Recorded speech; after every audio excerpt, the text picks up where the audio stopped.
பனை மரத்தையே பராமரிக்கிறதுக்கோ அதுல இருந்து மதிப்பு கூட்டி சந்தை போறதுக்கான வாய்ப்பை நம்ம இன்னும் உருவாக்கவே இல்லை. இங்க இருக்கக்கூடிய பனை மரங்களை இன்னும் அப்போ ஒரு 10% கூட பயன்படுத்தப்படல தமிழ்நாட்டில்.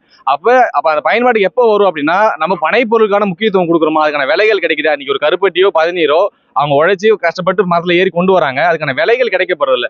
அப்ப நம்ம இதை பத்தின விழிப்புணர்வு இல்லைன்றதுதான் ஒரு சரியான பாரு. அந்த விழிப்புணர்வு கொடுக்கறதுக்காக தான் இந்த பனைக்கான திருவிழா முக்கியமா நடக்குது. இல்ல நம்ம ஒரு சின்ன சின்ன பொருட்கள் பனையில இருந்து இந்த பொட்டி செய்யறாங்கன்னா அந்த பொட்டிக்கான வேலைகள் எவ்வளவு நேரம் எடுக்குது. அப்ப இதை பயன்பாட்டு பொருள் இருக்கும்போது ஒரு நெகிழியை தவிர்க்க முடியுது. இந்த மாதிரி பணம் கருப்பட்டி இருக்கும்போது வெள்ளை சக்கரை தவிர்க்க முடியுது. அப்ப நம்ம சூழலையும் மேம்படுத்துறோம், ஆரோக்கியத்தையும் மேம்படுத்தணும். இந்த பனை கனவு திருவிழான்றது பனையறிகளையும் மேம்படுத்தணும், அந்த தொழில் இருக்கிறவங்களையும் மேம்படுத்தணும், அதை சுத்தி இருக்கிற நுகர்வோர்களையும் மேம்படுத்தணும். அப்ப இந்த எல்லா விஷயத்தையும் ஒருங்கிணைச்சு அவங்களுக்கான உரிமைகளை வென்று கொடுக்கறதுக்கும் அதுக்கான மக்கள்கிட்ட விழிப்புணர்வாகவும் இந்த நிகழ்ச்சி தொடர்ச்சியா நடந்துட்டு இருக்கு.